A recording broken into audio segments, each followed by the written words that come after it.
Madison County. We're coming to you from Frankton Christian Church. I'm here with Greg Granger. He's running as the candidate here for school board. So if you want change, you should be voting for Greg Granger. Don't vote for an incumbent, because clearly what we've got going on is not working. How's your polls been today, Greg?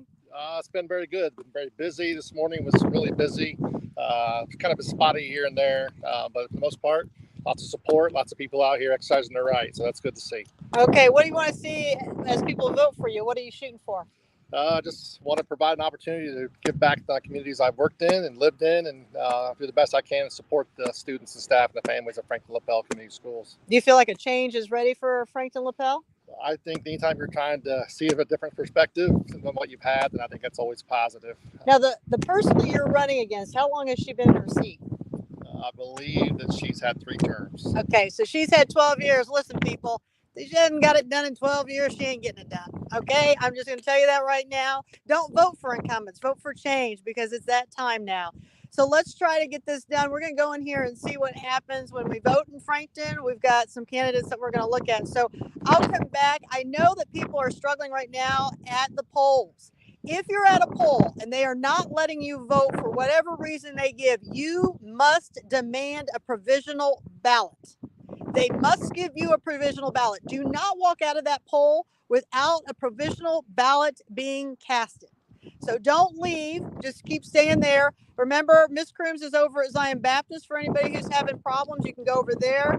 Althea is not having any weight right now at that church. Darlene Coverdale's over there. She's happy to help anybody who's struggling with any of this. If there's address issues, I know that somebody just called me and they voted in the primary. They're saying they're not registered now. They are registered, so we're getting that fixed for them. They will probably cast a provisional ballot. And I don't like it when you guys are going in there and they're telling you your provisional ballot won't count. They don't know that.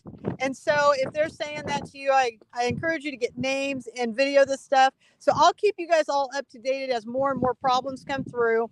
Also, I want to remind you, you can go up to the courthouse all day today, even into the evening. It is your right to canvass these votes as they're opening the ballots. So go up there, see what's going on, check it out. You should be able to go in the room and see what is actually happening. If they're telling you can only see on the teleprompters, that is not true. You should actually be able to see what's actually going on.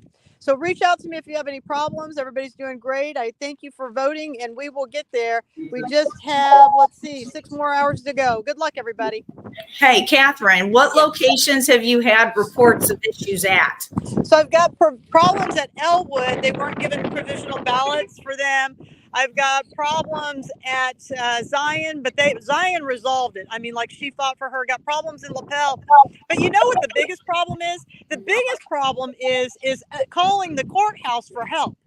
They are the ones telling people they don't get to vote. Oh, so we've got a problem with actually the election office in Madison County. That's where the problem's stemming from. So when they get to these polls, people are trying to help them, but they're confused, and then people aren't even going to the polls because they're already being told by the election office in the county that they can't cast anything. It's not going to matter. And yes, we've got that all on recording, so we'll be able to listen to that tonight. And then when the election office gets upset with you, they're hanging the phone up on the constituents. Oh, Jesus, Mary. Joseph. So it's just off the chain here in Madison County. So we'll keep you guys posted and we'll see, but we're going to go in here and see if we can cast a vote. Can you tell me how people can get a hold of you if they're having any problems? Sure. Anybody can call me on my cell at 317-445-5501. And also, oh, we've lost her. Kind of. Not sure what happened there. So there's Dr. Katherine Callahan's phone number for anybody that might be having problems up in Madison County. Do remember that you can cast a provisional ballot if there's some reason that they say that you cannot vote.